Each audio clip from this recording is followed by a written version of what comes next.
Hello, everyone, and welcome to English Pod. My name is Marco. My name is Catherine, and today we're talking about helping other people. That's right. We are going to volunteer and to help other people that maybe don't have as much as we do, and so this is a way to give back to the community.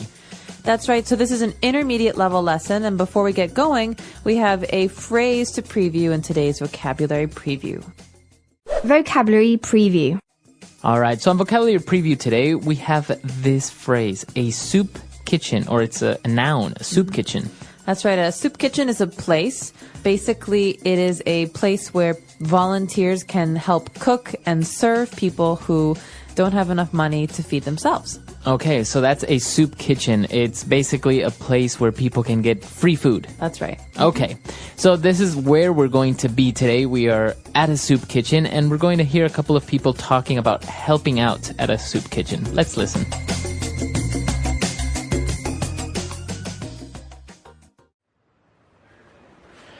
Thanks a lot for pitching in once again, Judy. We really appreciate your help. It seems that at this time of year, there are more and more people who are struggling to make ends meet. There aren't many professional chefs like you who are so generous with their time. Don't be silly, Mark. I'm more than happy to donate my time to a good cause. Volunteering at the soup kitchen has been really rewarding for me. You know, it's satisfying to provide good meals for those who are less fortunate. I feel like I'm really making a difference in some small way. Well, your skills are definitely appreciated here. The people who come here have fallen on hard times, and a delicious hot meal can really bolster their spirits. Wow, that smells great. The needy are sure lucky to have you. Thanks, Mark. Here you go. Enjoy your meal. Thank you, my dear. Oh, this looks lovely. You're welcome. Hello, sir. Today we have... George, what are you doing here? Hey, Judy, I'll have a little of everything, thanks. Smells great. George, seriously, what are you doing here? I haven't seen you since our divorce was finalized. You've got no right to be here. You're hardly homeless. Don't be like that, Judy. I really miss your home cooking. All right, we're back. So obviously this person, George, he didn't really need the food, but apparently I think he's divorced from his wife, and he was like, oh, I need your food. But other people that were there were very much in need of this food, so why don't we take a look at some of the words and phrases on Language Takeaway. Language takeaway. Well, we've got a couple of interesting words here at the beginning that have to do with volunteering or helping other people. The first phrase we have actually is to pitch in. That's right, to pitch in. So when you pitch in, that's a way of saying helping, right? That's right, to help. So I could ask you for your help with something. I could say, hey, Marco, can you pitch in a little of your time with this project I have? Okay, so dedicate or to help, to pitch in. So when you pitch in, you are helping. This is a really common phrase, very colloquial though, right? To pitch in, that's right. Okay, and then moving on, another adjective when a person likes to help or gives money to the poor, that person is generous. That's right. So generous is an adjective. That means a person can be generous or an effort can be generous. For example, a very famous generous person is... Mother Teresa of Calcutta. Well, I was thinking Warren Buffett, but okay. Both of them are very generous. Mother Teresa for giving back to the poor and Warren Buffett for donating most of his money. Okay, very good. So that is a sign of a person that is generous. So usually generous people like Warren Buffett, you say he gave away his fortune to people that didn't have money. We call these people the less fortunate. That's right. So, as you said, we've got 3 words here that mean poor people, basically. Mm-hmm. And we don't like to say poor people in English because it's not very nice. You know, people can't control their situation in many cases, and it's more of a situation of not having what others have. Mm-hmm. And so one way to say this is less fortunate. Okay. So a person that's less fortunate is a person that's poor. That's right. So I could say, for example, we often try to help the less fortunate by volunteering our time. Okay. So fortunate is a way of saying that you have fortune or you have luck. So if you say you are very fortunate, that means that you are very lucky. That's right. Okay. So less fortunate means poor. And another way of saying that somebody is poor, you say that person is needy. Needy. So this probably makes you think of the word need, to need, and you're right. This comes from need. So someone who is needy needs things, needs money, needs help, needs food. Okay, even attention, right? Somebody that's needy might need a lot of attention all the time. That's right. So this could actually be a bad thing. Someone who's needy says, look at me, oh my gosh, look at me, listen to me, and that can be very annoying. Okay, so the needy. And now finally, a very common word to say that somebody is very poor, doesn't have a place to live, doesn't have a home. You say that person is homeless. Homeless literally means without a home. And so we often talk about the homeless as being a group of people we want to help in society, because the homeless live on the streets, they live in public, and in the winter and times when it's really, really cold, it's very dangerous for them. So the homeless are a group that people try to help with these soup kitchens and shelters. Okay, very good. So a lot of interesting words, common phrases there, very useful. So why don't we go back, listen to this dialogue again, and we'll be back in a little bit with Fluency Builder.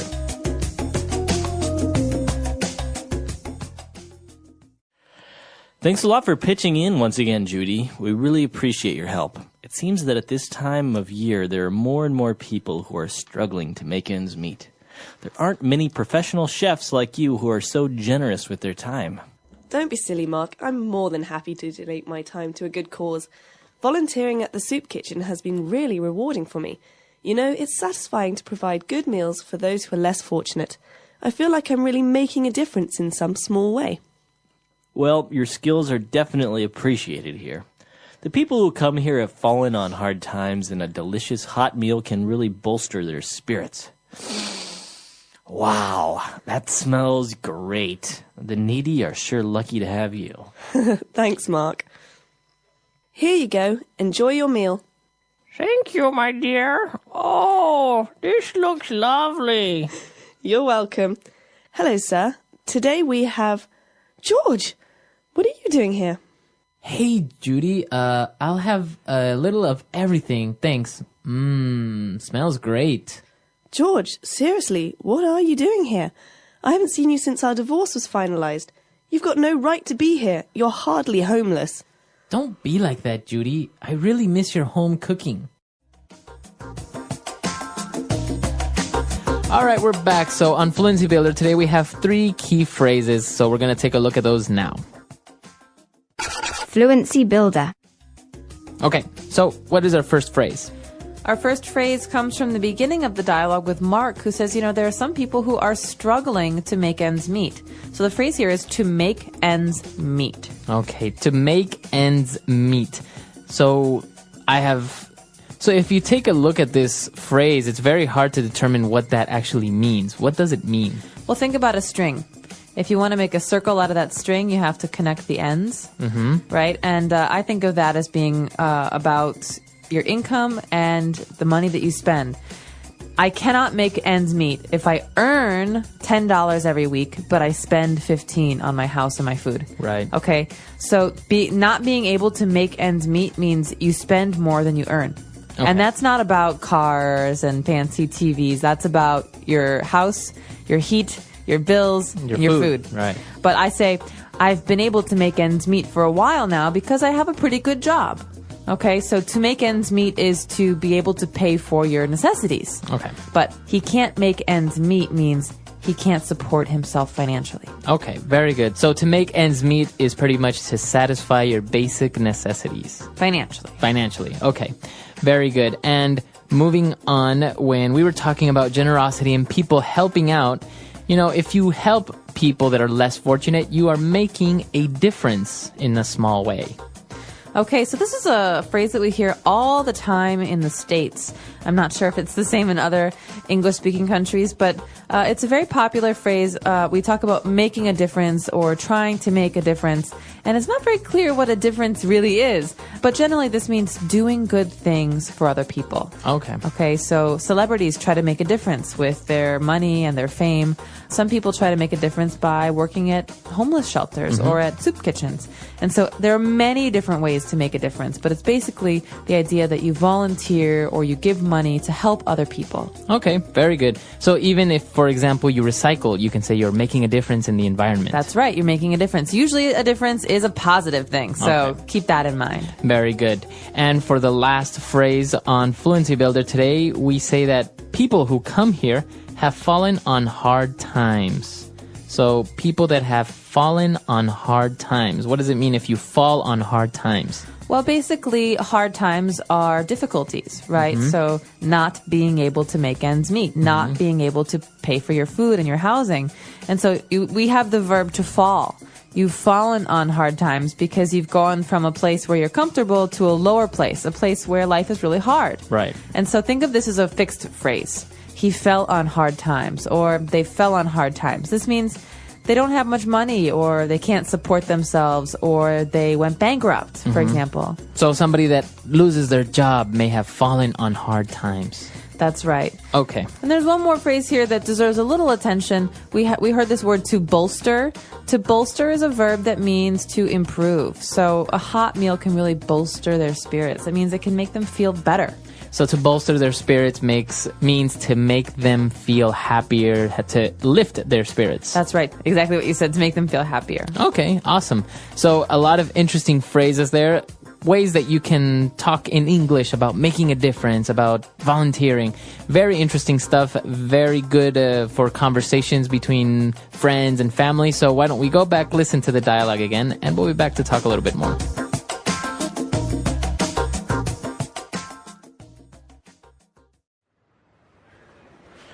Thanks a lot for pitching in once again, Judy. We really appreciate your help. It seems that at this time of year, there are more and more people who are struggling to make ends meet.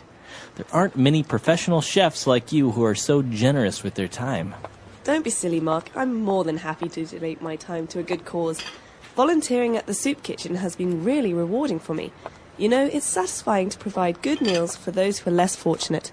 I feel like I'm really making a difference in some small way. Well, your skills are definitely appreciated here. The people who come here have fallen on hard times, and a delicious hot meal can really bolster their spirits. Wow, that smells great. The needy are sure lucky to have you. Thanks, Mark. Here you go. Enjoy your meal. Thank you, my dear. Oh, this looks lovely. You're welcome. Hello, sir. Today we have... George, what are you doing here? Hey, Judy, I'll have a little of everything, thanks. Smells great. George, seriously, what are you doing here? I haven't seen you since our divorce was finalized. You've got no right to be here. You're hardly homeless. Don't be like that, Judy. I really miss your home cooking.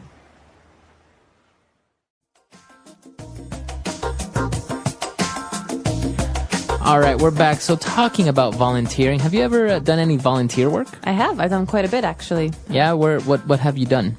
Back when I was living in the United States, in Chicago, I used to cook for a homeless shelter every week. So I would bring food every Thursday. So you cook at home and you bring the food over to the shelter? That's right. So the shelter had a kitchen, but they used donations from people because there were so many people who came there for food. And once a month, I would volunteer to also serve the food.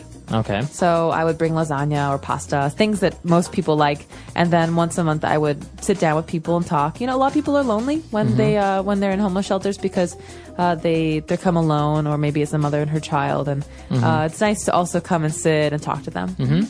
No, it's very interesting, and I think volunteering is a much better solution than, for example, just giving out money to poor people or something like that. I don't think that's really the solution. I think you should dedicate your time and your energy to making a difference, like in the dialogue. Well, and I think that the other benefit is for you, the volunteer, because it changes your perspective on poverty and on humanity. And you think about, well, you know, I could be this person. He was a banker 2 years ago, and now he doesn't have a house. And so I think it has a positive effect on everybody involved. Hey, Liam, are you ready for our first day at the community kitchen? I am. The manager said we'll help prepare and serve dinner. I'm a little nervous, but excited. Same here. I packed a notebook so we can learn new words and phrases as we work. good idea.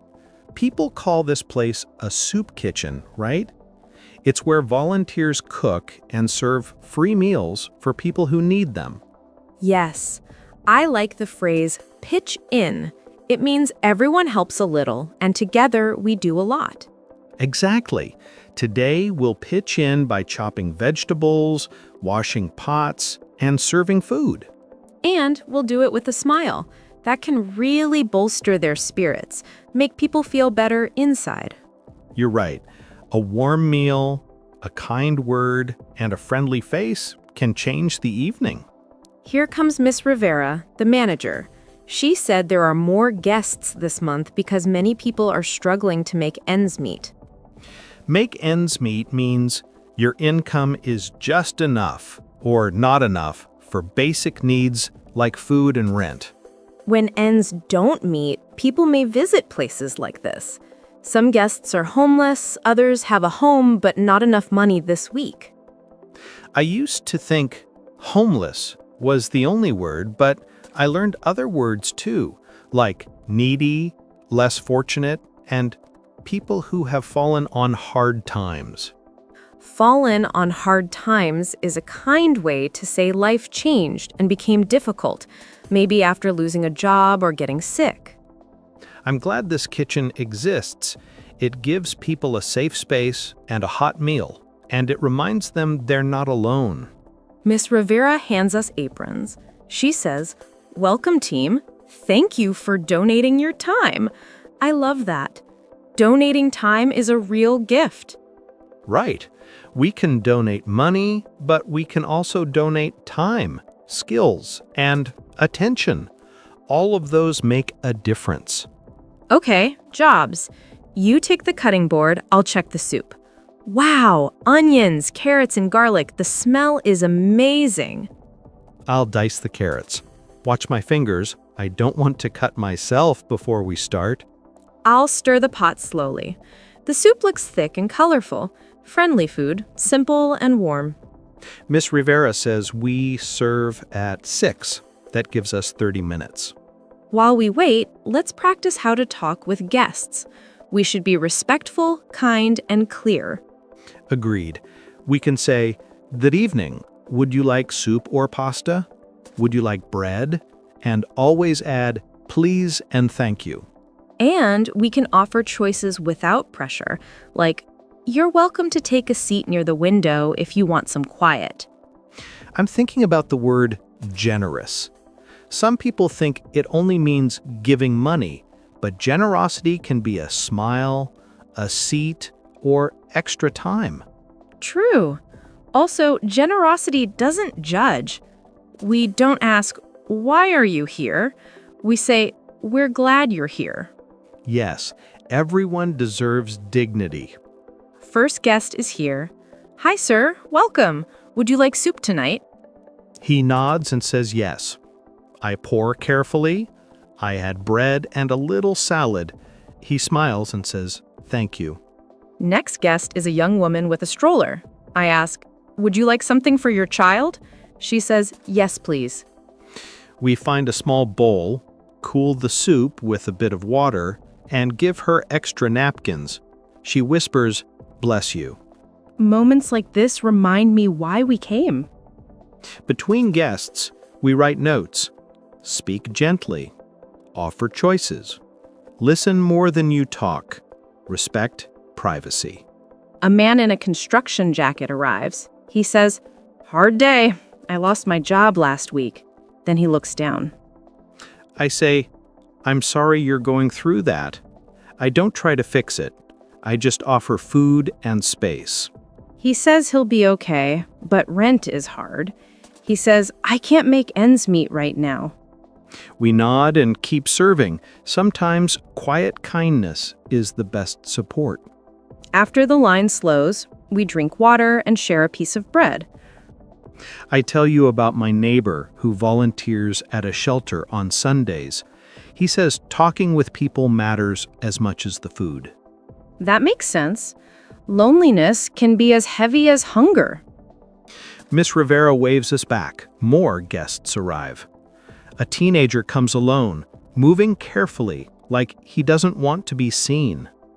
I greet him softly. Welcome. Would you like pasta or soup? He whispers, soup. I add extra bread. He says thanks. His voice shakes. I say, if you need a quiet corner, the table in the back is calm. He nods and goes there. We share a look. No words, just care. Later, an older woman tells us she used to be a cook. She smiles at the soup and says, "You seasoned it well." Compliments from a cook feel special. I thank her and ask if she wants tea. She does, with extra sugar. We keep serving until every tray is clean. Then we wash and stack the plates. My feet are tired, but my heart feels light. Helping felt simple, honest, and real. Same for me. I learned that small actions can make a big difference.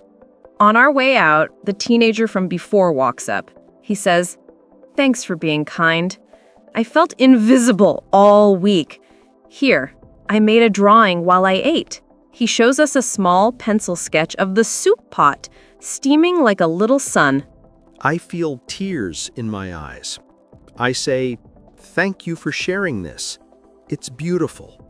He smiles and puts the drawing in my hand. I promise to keep it safe. We leave the kitchen and step into the cool night. Let's walk to the bus. I want to talk about what we learned. Okay. Lesson 1, respect and dignity. Lesson 2, clear, simple language. Lesson 3, donating time matters. Lesson 4, ask before you help. And lesson 5, we grew too. Service teaches us. At the bus stop, I decide to donate part of my weekend. I'll help at the Saturday breakfast next time. I'll join. Maybe I can lead a tea station and practice gentle conversation. We could also make a short guide for new volunteers with phrases and tips. Title, Kind and Clear. Page 1, Greeting. Hello, welcome. Dinner is soup and pasta. Would you like bread? Page 2, offering help. If you want a quiet seat, there's space in the back, or tea or water. Final page, end with hope. We're glad you came tonight. Perfect. I'll share this with Miss Rivera next time. The bus arrives. We sit by the window. I think of the man with the construction jacket. I hope he finds work soon. I think of the teenager's drawing in my pocket. I'll frame it and hang it near my desk. When I was younger, I thought volunteering was only about giving. Now I see it's also about receiving stories and connection. I feel the same. Tonight gave me courage. I sometimes feel small, but now I see how a small action can light a room. That light can spread. One bowl of soup can lead to a conversation, and a conversation can lead to hope. Hope is strong food. We near our stop. I zip my jacket. Before we get off, I ask, what will you remember most from tonight? I say, the drawing and the way people relaxed after a kind hello.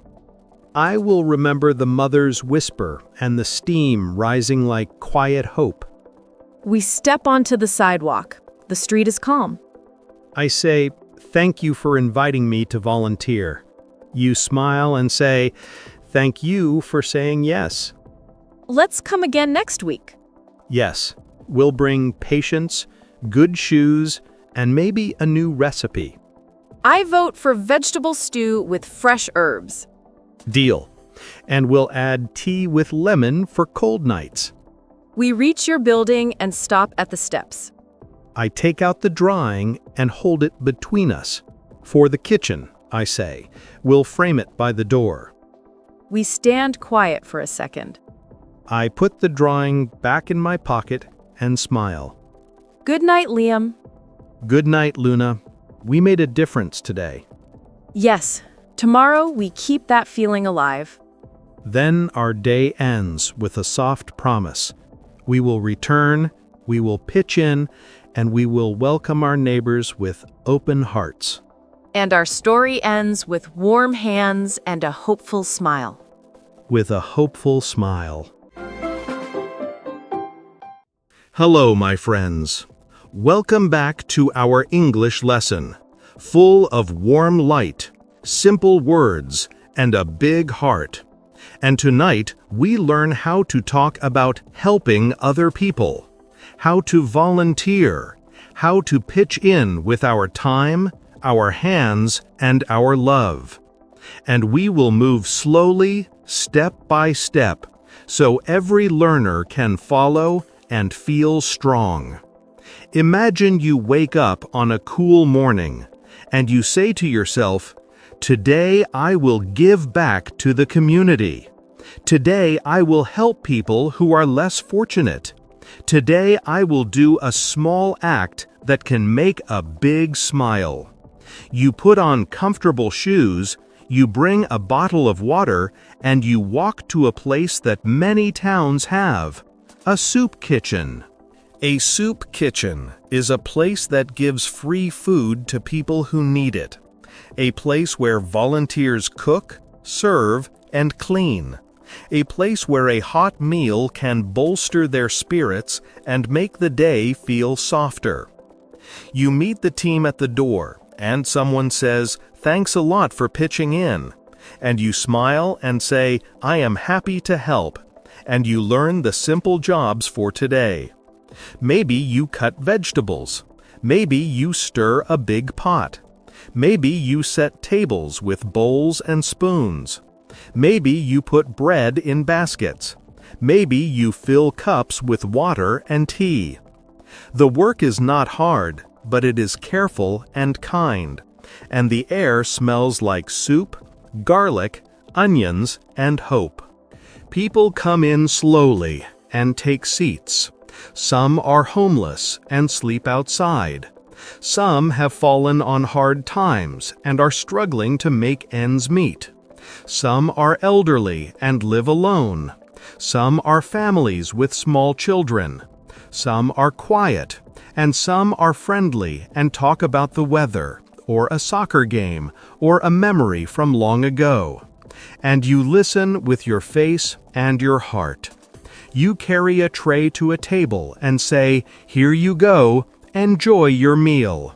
And you see a shy thank you and a small nod. And that small nod is gold, because it shows your help matters.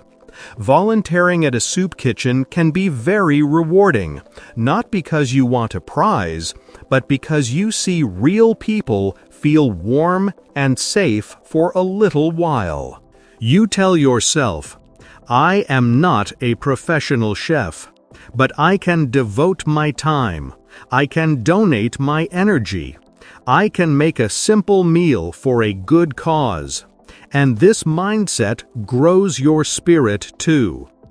In many languages, we do not like to say poor people, because it can sound cold or unkind. So we use other words. We say the less fortunate.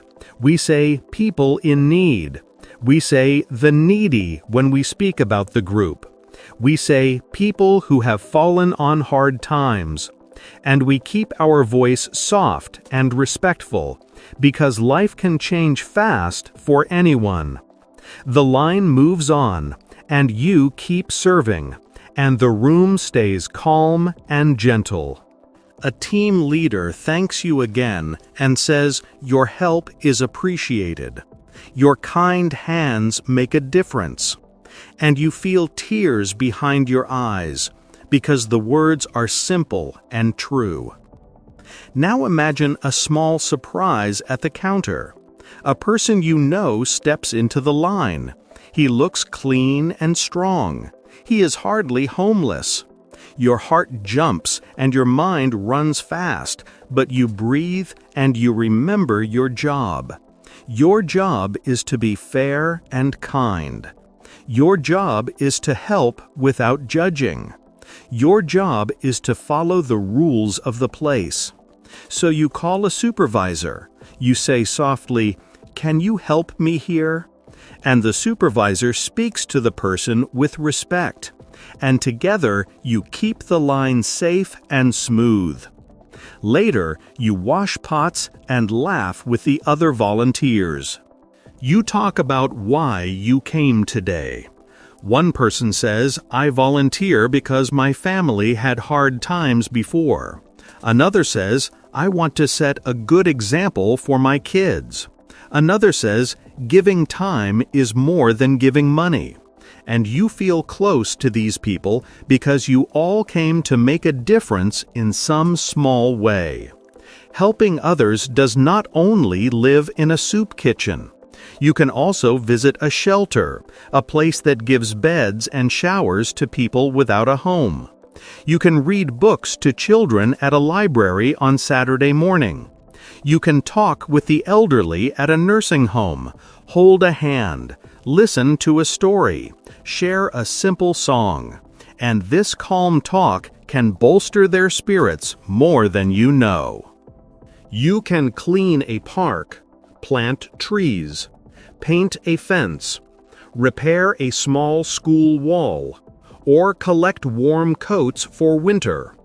You can donate a little money if you have it. You can donate a little time if you do not. You can donate food, you can donate books, you can donate a smile and a kind word, because kindness has many shapes, and all of them are useful. When we use English to speak about service, we use small, strong lines that are easy to say and easy to hear. We say, "Thanks for pitching in." We say, "We really appreciate your help." We say, "I'm more than happy to donate my time." We say, "This work is rewarding." We say, "I feel like I am making a difference." We say, "These meals will bolster their spirits." We say, "People here have fallen on hard times." We say, "Let's give back to the community." We say, "This is a good cause." We say, "The needy are lucky to have a place like this." You can practice these lines at home, slowly, with breath and feeling. Now picture another day of service. The town has a food drive. You stand by a table with boxes and labels.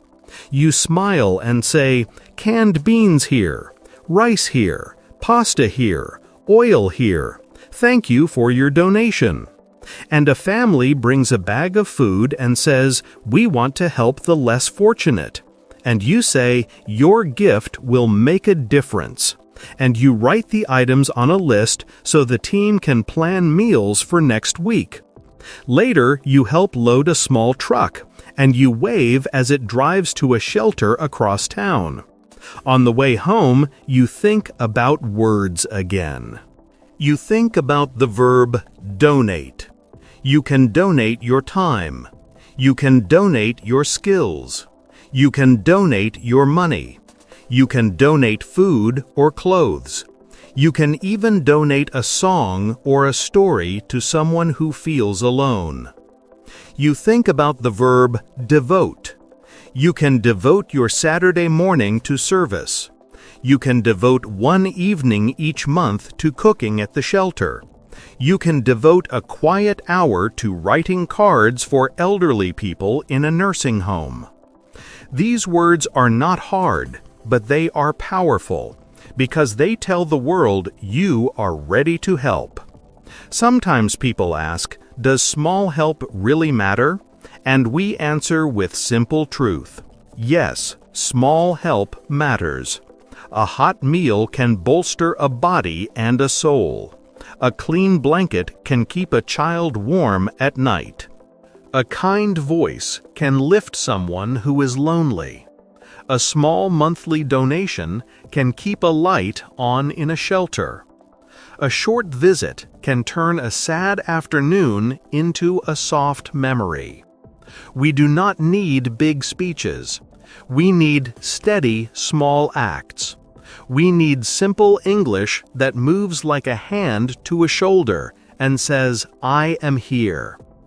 If you want to invite friends to join you, you can use short, clear lines. You can say, "Do you want to pitch in on Saturday?" You can say, "Can you help me cook at the soup kitchen?" You can say, "I plan to donate clothes this week." You can say, "Let's give back to the community together." You can say, "We can make a difference in a small way." You can say, "The team is generous and kind. You will like them." You can say, "The work is rewarding and not hard." You can say, "Come for 1 hour and see." These lines are simple invitations, and they open doors. In your daily life, you can also use service words with care. If a friend loses a job and cannot make ends meet, you can bring a meal. You can help with a bill if you are able. You can watch the children so the friend can go to an interview.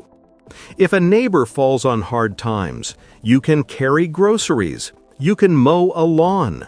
You can share Wi-Fi so the neighbor can send a form. If an elderly person in your building is alone, you can knock and say hello. You can take out the trash. You can sit for 20 minutes and listen to a story from when they were young. In all of these moments, your words are short and kind. You say, "I am here to help." You say, "Here you go." You say, "Enjoy your meal." You say, "You are not alone."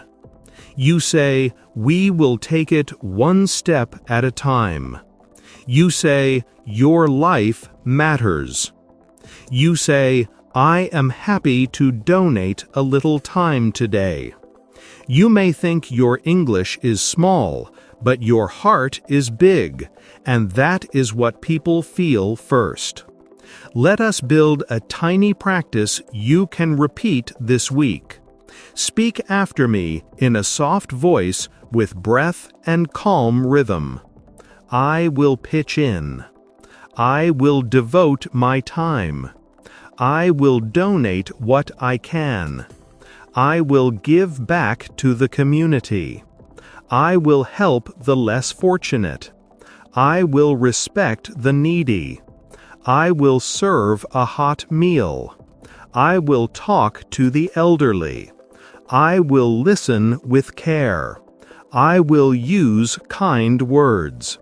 I will keep people safe. I will follow the rules. I will be fair. I will remember that small acts can make a difference. Now take a breath and imagine next month. You stand at a long table with other volunteers. You see steam rise from a pot. You hear a line of guests say thank you, thank you, thank you. You feel the room grow quiet and warm. You hear your own voice say, "We appreciate your help," to a new volunteer who arrived late and still wanted to pitch in for the last hour. You watch a child smile when you place a cookie next to the bowl. You watch an old man relax when you ask about his day. You watch a tired mother soften when you say, "Take an extra piece of bread for later." These pictures live in your mind and help you come back again and again. Sometimes service brings hard moments too. A guest may be upset. A line may grow long. A pot may spill. A voice may rise. In these moments, you use simple tools. You keep your tone low. You breathe. You say, "We will help you soon." You call a supervisor if you need support. You remember that stress is often pain wearing a mask. You remember that you are here to heal, not to fight. And when the room is calm again, you return to your work and your smile and your steady hands. At the end of the day, you take off your apron and wash your hands one more time. You sit on a chair in the quiet kitchen and drink water. You feel tired in a good way. You think, today I used my English to serve. I said simple lines with a kind voice. I gave a hot meal. I kept order. I showed respect. I did a good thing for a good cause. And you say to yourself, I will come back, because this work is rewarding and it grows my heart. As you walk home, practice a last set of phrases so they live in your mouth and in your life. Say, thanks for pitching in. Say, we appreciate your help. Say, enjoy your meal. Say, this will bolster their spirits. Say, many people are struggling to make ends meet. Say, some have fallen on hard times. Say, we are here for the needy. Say, our team is generous. Say, we will make a difference together. Say, let us give back to the community. Say, I am more than happy to donate my time. Say, I can devote Saturday morning to service. Say, even 1 hour helps. Say, I will be back next week. And then look up at the sky and feel proud, because your words are simple, your acts are gentle, and your heart is strong. Your English is growing, your courage is growing, and your care for others is growing. And this is the kind of growth that changes a life, both for the person you help and for you. Keep this lesson close. Keep these phrases in your phone. Use them at a soup kitchen, at a shelter, at a nursing home, at a park cleanup, at a school event, at a food drive, or simply at your neighbor's door. Small words, small acts, big love. That is the path. And I am proud of you for every step you take.